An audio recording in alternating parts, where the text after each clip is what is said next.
গেল মার্চে ঈদ উল ফিতরের ছুটিতে বেশ কয়েকটি ভয়াবহ দুর্ঘটনা দেখতে হয়েছিল দেশবাসীকে।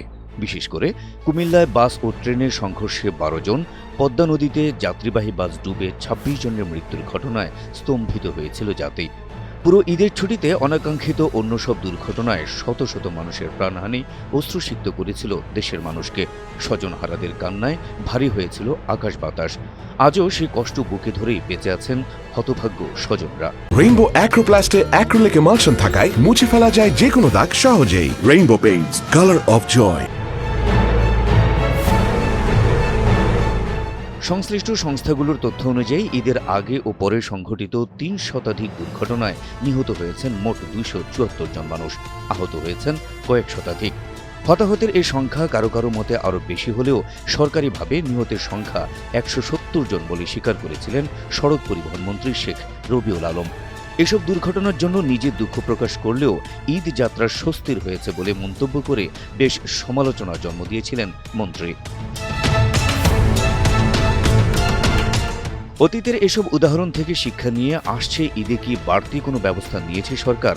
এবারের ঈদ যাত্রা কি আসলেই স্বস্তিদায়ক হবে বাড়ি ফেরা মানুষগুলোর জন্য? এমনই শঙ্কা যখন যাত্রীদের মাথায় ঘুরপাক খাচ্ছে, তখন সড়ক পরিবহন মন্ত্রী শেখ রবিউল আলম শোনালেন আশার কথা।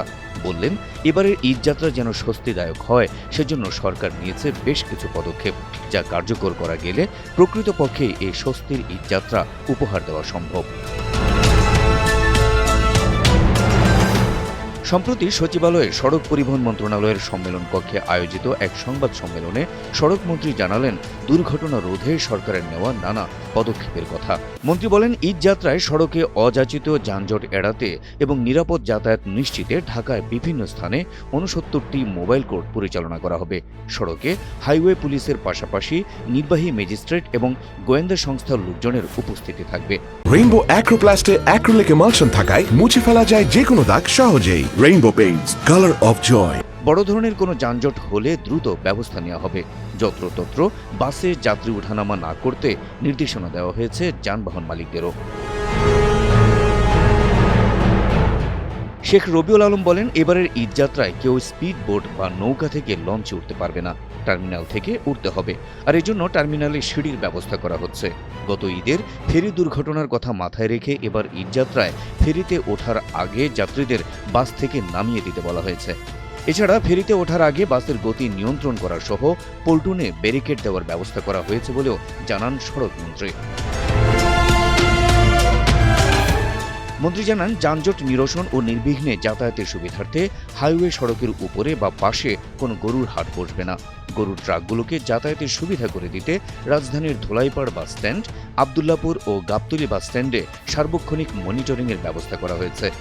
এছাড়া একই দিনে অধিক যাত্রীর চাপ কমাতে গার্মেন্টস শ্রমিকদেরকে পর্যায়ক্রমে ৩ দিনে ধাপে ধাপে ছুটি দেওয়ার জন্য গার্মেন্টস মালিকদের প্রতি আহ্বান জানানো হয়েছে বলেও জানান মন্ত্রী।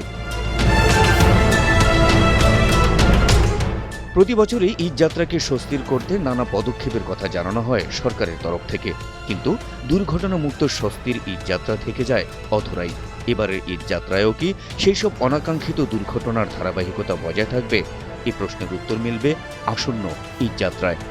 Habib Rasel, NTV online.